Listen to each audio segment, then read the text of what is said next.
All right, let's dive into something that sounds like science fiction but is happening all around us. How do we actually teach a computer to see? And I don't mean just like a camera that records pixels, I mean really understand what it's looking at. Let's break it down. So, we're talking about a computer that can see. The technology behind this, the thing that basically acts as the eyes for AI, is something called a convolutional neural network. You'll hear it called a CNN for short. It's what lets machines make sense of our messy visual world.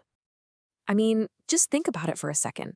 How on earth does a self-driving car spot a stop sign in the middle of a chaotic intersection?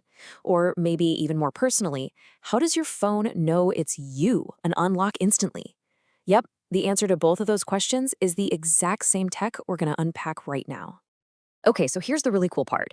The whole idea for a CNN was basically stolen from, well, from us. It's modeled directly after how our own brains see things, the visual cortex. In your brain, specific neurons get excited when they see things like an edge or a corner or a splash of color. A CNN does the exact same thing, but instead of neurons, it uses these digital things called filters. It's an amazing example of technology copying nature. So how does this actually work in practice? Well, one of the best ways to get your head around it is to picture an image funnel. You're essentially taking a huge, complicated picture and squeezing it down layer by layer until you're left with one simple, clean answer. The whole name of the game here is reduction, right? The network takes this big, messy image and pushes it through these layers.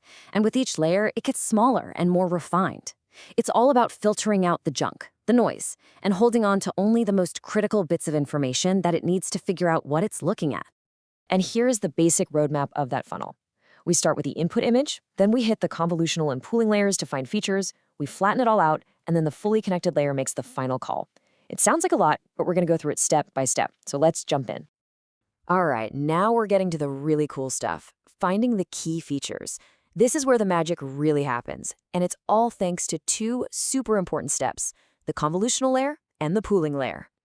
To understand this, you've got to know about this thing called a kernel or a filter. Think of it as a tiny, specialized detective. Each kernel has only one job.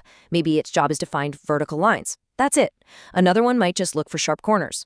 A CNN will have hundreds, even thousands of these little detectives, all looking for their one specific clue in the image. Yeah, this is a perfect way to think about it. This little magnifying glass, or this kernel, doesn't just look at one spot. It systematically slides over the entire image piece by piece.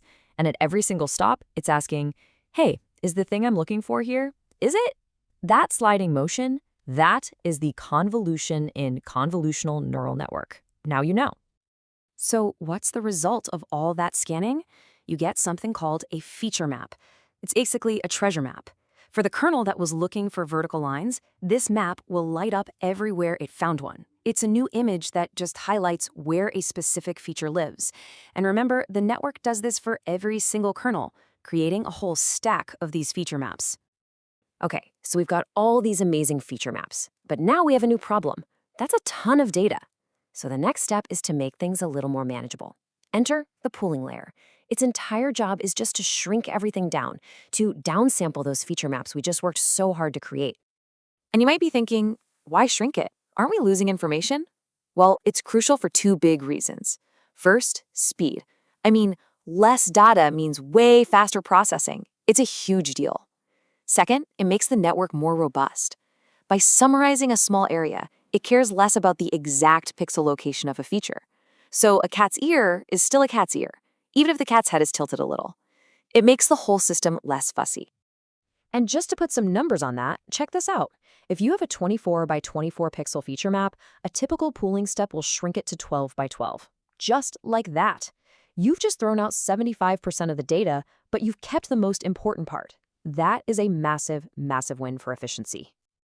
Okay, quick recap.